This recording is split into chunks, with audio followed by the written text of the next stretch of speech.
হনুমানজি সূর্যকে পাকা ফল ভেবে খেতে গিয়েছিল কেন?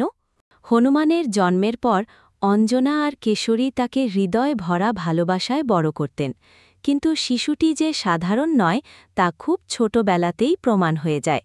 একদিন আকাশে উজ্জ্বল সূর্য দেখে হনুমান ভাবল, এটি নিশ্চয়ই সোনার পাকা ফল। তার ছোট্ট শরীর কিন্তু অপরিসীম শক্তি। মুহূর্তে লাফিয়ে আকাশে উঠে গেল।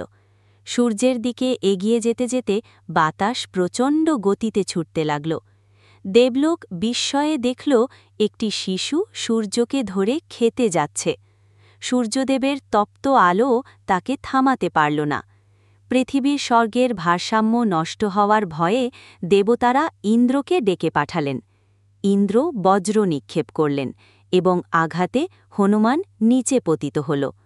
অঞ্জনার ক্রন্দন আর দেবতাদের আতঙ্কে পৃথিবী স্তব্ধ হয়ে গেল।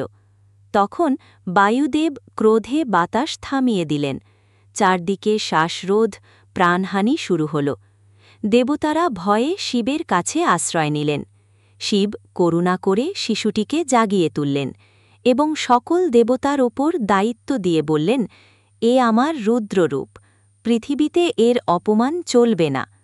তখনই দেবতারা বর দান করলেন, কেউ তাকে অগ্নি, অস্ত্র, জল, আকাশ বা সময়ে পরাস্ত করতে পারবে না।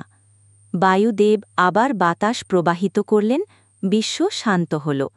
আর ছোট্ট হনুমান নির্দোষ হাসি নিয়ে মায়ের কোলে ফিরে গেল।